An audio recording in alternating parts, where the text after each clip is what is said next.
Thank you, Mr. Chair, and thank you to the Vice Chair as well as the committee for taking up testimony this morning on House Bill 4426. In short, House Bill 4426 guarantees free tuition to any child whose parent has died in the line of duty of firefighters and police officers. Currently, the way state law sits, that's only guaranteed if the family's at 400% of the poverty line or less. What this bill does is removes that restriction. It also lines them up with the benefits that families of veterans get. It has received significant bipartisan support, which I'm very proud of.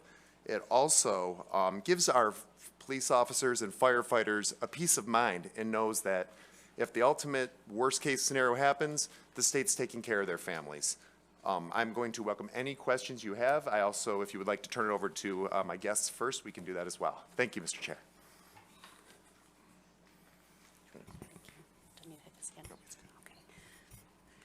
Good morning, Chairman Hernandez and members of the Appropriation Committee. My name is Yvonne Sawyer-Swanson, and I am the widow of Mark Sawyers, who was a police officer in Sterling Heights that died in the line of duty on June 5th, 2004.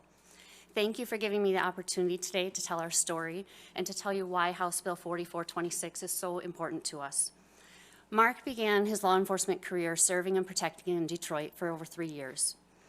When our daughter was just a few months old, he was hired in Sterling Heights. It was about that time that we watched the televised hearings of the deaths of Officer Matthew Bowens and Jennifer Fettig. We had that talk that every surviving family has to have. We had the talk about the what ifs, what to do if something happened to Mark in the face of tragedy. Little would I know that a short 7 months later, he would be stolen from Lily and myself. Mark and every other police officer knows the risks and the dangers that they face when they put on that badge and swear to uphold the law and to protect us. Mark and his brothers and sisters in blue did that unconditionally to serve our great state of Michigan. Officers put on their uniform with the hope of making it home to their loved ones, but they take solace in the knowledge that there will be help for them and their family will be taken care of in the face of such a tragedy. On June 5th, 2004, I was at home alone. Mark was working his afternoon shift, and our daughter, 11 months old, was with her grandparents.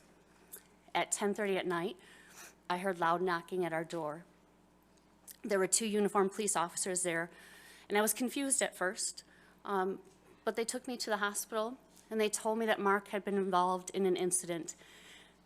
When I got to the hospital, there was a lot of uncertainty. I didn't know what was going on. The doctor pulled me into a room first by myself, and he explained to me that Mark had been shot. And he explained to me that they had done everything that they could to try and save him, but unfortunately, Mark was brain dead. I asked the doctor, I said, "So you're telling me there's no hope?" And he said, "No." I begged God for a miracle. I begged him to take me instead, but that didn't happen. When I finally got to see Mark, he was hooked up to many machines, and I had trouble reaching him. It was then that I saw the extent of his injuries. There was a lot of damage to the side of his head and his shoulder, and he was still bleeding. In fact, there was blood that got on my clothes from trying to hold his hand as he was in the gurney. As life support was finally removed, I held Mark's hand as I watched and heard his heartbeat for the very last time. I will admit I was afraid of facing the future without him, but I knew that I had to live on for our daughter. I went home to Lily and picked her up and hugged and kissed her, and I knew I would do whatever I had to do to work through this grief and trauma for her. I wanted her to grow into the strong and healthy woman that Mark and I had imagined. Overcoming that trauma would be more difficult when I learned the next day that Mark was not just killed for being a police officer, but also for a man that wanted simply a handgun. A man had drove up next to Mark's passenger window of his cruiser as he was finishing writing an accident report, raised a shotgun, and cold-bloodedly shot my husband. As a baby, I was faced as a baby with Lily. I had to tell her about her dad being in heaven in hopes that it would help her understand the unimaginable. By the age of 2, she started asking me a ton of questions, and she began experiencing night terrors due to a result of trying to figure out what happened. There is no handbook for this as a parent, how to handle this. Her elementary years went from asking me lots of questions to crying that she wanted us to be in heaven with her daddy too.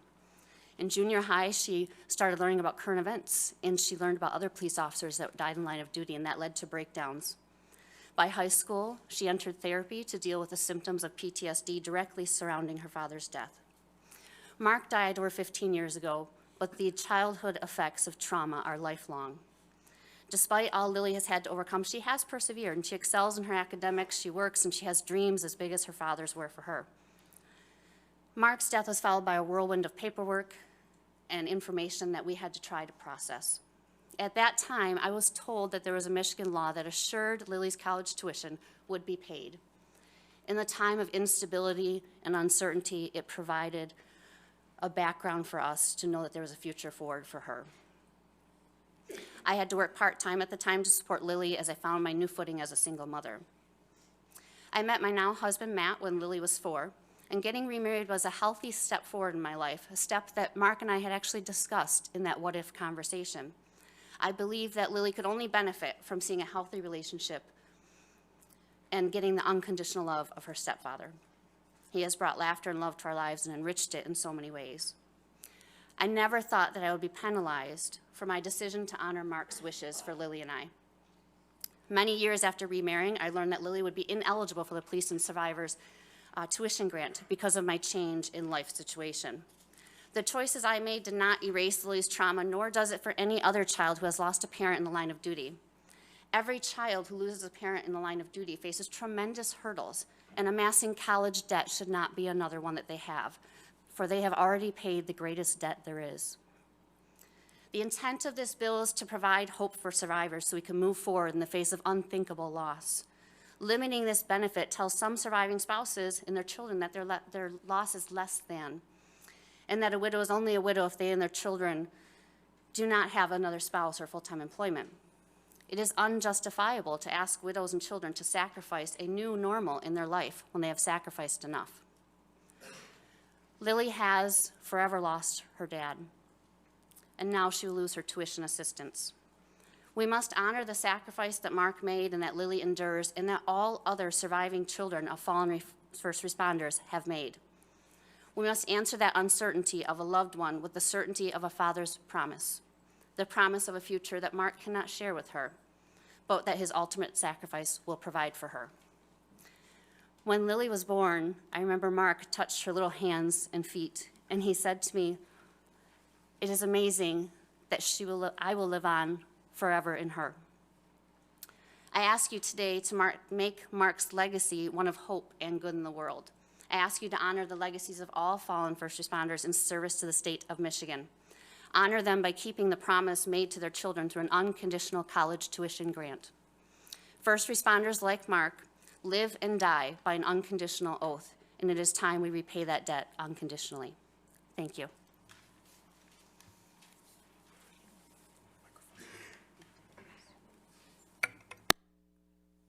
Good morning, members of the committee. Thank you for letting me speak today.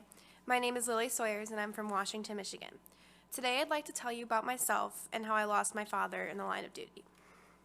2 weeks before my first birthday, my father was shot and killed. Though I was too young to understand what happened, the horror of that event affects me to this day. I'm lucky to have been raised by a strong woman, and who in turn made me the strong woman that I am today. But it was never easy. I used to question, how is it fair that I suffer from my father's death when I didn't know him?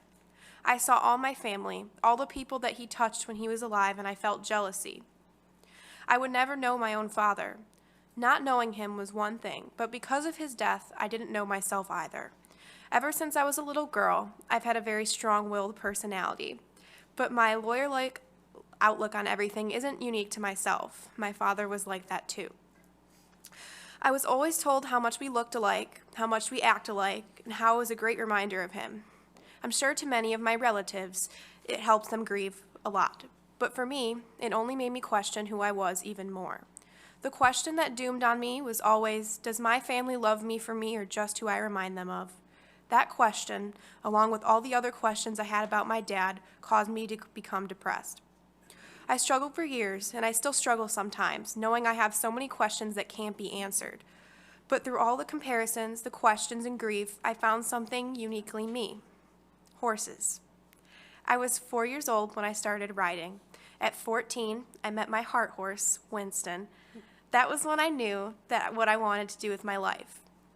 I wanted to own my own barn and teach riding lessons to young kids and set a day of the week for equine therapy, since I knew better than anyone just how therapeutic it could be. But I knew in order to open my business, I would need to get a degree in business and take out a loan to build the barn of my dreams. But as high school dawned upon me, so did the cost of tuition.